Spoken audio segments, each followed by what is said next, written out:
On Joe Biden's trip to India just last week, he is quoted as saying, "I never want to leave."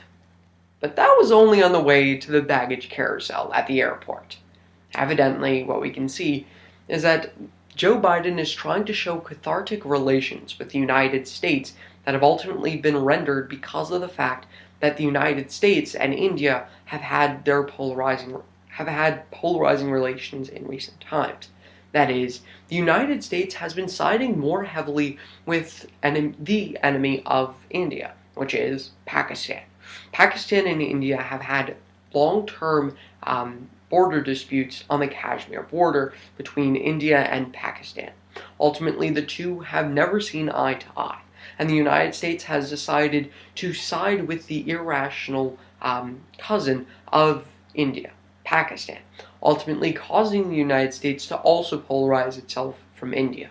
Thus, with the fate of U.S.-Indian relations hanging in the balance, is the United States losing a long-term ally in India?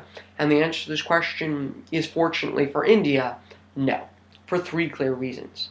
First, because the United States is in fact working on border disputes under the regulations of Pakistan in the best interests of India. Secondly, because of the fact that the United States has plans to reform infrastructure in India in 2015. And finally, because of the fact that nuclear disarmament in India not necessarily is a bad thing. So first, what we have to realize is that border disputes are ultimately being rendered because of border security being at an all-time low. The United States has decided to work under the regulations of Pakistan, which are in the best interests of Pakistan.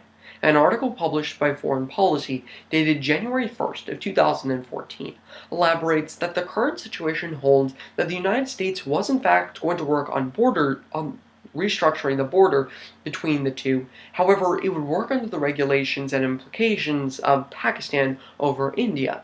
The United States has never had good relations with Pakistan, however, has decided to side with them. And the reason is outlined in an article published by the New York Times, dated May 1st of 2013, which states that the reason for the United States siding with Pakistan is because of the fact that they're much more irrational, and the United States wants to spread U.S. sentiment and ultimately wants Pakistan to be, wants India to be the benefactor in this situation. The reason for this is further outlined in the article as it goes on to highlight the fact that border security is actually in the best interests of India rather than Pakistan. Pakistan wants weak border security because of the fact that it allows them to prosper economically as India suffers terrorist activity. Thus, the United States working under the implications of Pakistan is ultimately only one downside towards border security being built up by the United States. Thus, India has to recognize that long-term relations with the United States are not being jeopardized through means of border security. Moreover, what we must recognize is that infrastructure is a plan for the United States to be reconstructed in 2015. Which brings us to our second point of analysis, which is that the United States is in fact going to work towards the best interests of restabilizing relations with India. An article published by the Brookings Institution, dated July of 2013, elaborates that the United States has planned to allocate $1.5 billion towards the reconstructing of roads as well as water facilities for India itself.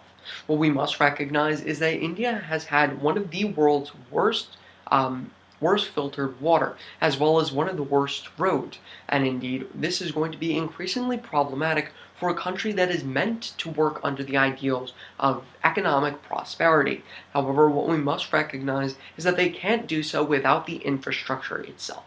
Thus, with the United States working towards means of reconstructing the roads and infrastructure, this does in fact mean that the United States is working towards economic flourishment for the country itself. Thus, because the United States is trying to benefit the country itself, the country of India, through means of reconstructing its infrastructure, it's clearly showing India a welcoming arm, or rather, a welcoming hand in means of allowing the country to become much more dominant than it already is. Thus, the United States is in fact trying to reconstruct its relations, and thus is not losing a long-term relationship with India.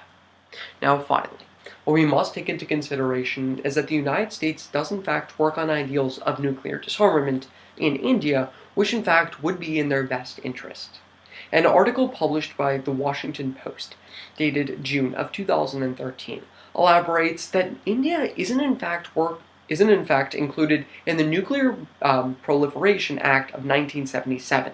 And what this Nuclear Proliferation Act says is that the United States and many other countries are bound towards this treaty, which ultimately will not allow them to use the ideals of nuclear proliferation. India is not included. However, the United States in recent times, according to an Economist article dated January 14th of 2013, is working on the ideals of nuclear disarmament, and this has ultimately rendered a significant amount of polarization. However, this is in the best interest of India, as the article goes on to highlight, because of the fact that nuclear disarmament was in fact going to go on in the government already. However, it's ill-regulated, and therefore would cause a significant amount of problems if the nuclear disarmament products were to get into the hands of the wrong people.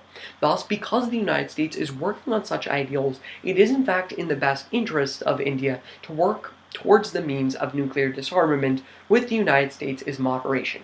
So when re-examining today's question, is the United States losing long-term relationship with its ally in India, we can clearly see that the answer to this question is clearly no, for the three reasons that we've discussed. First, because the United States is working on border security in the best interest of India. Secondly, because infrastructure is ultimately going to be rebuilt in India in 2015 through the use of the United States. And finally, nuclear disarmament is ultimately in the best interest of India, as previously discussed. Thus, although Joe Biden may be a little more flamboyant in his way of showing his relationship with India, we can clearly see that the United States and India are ultimately not going to be polarized after all.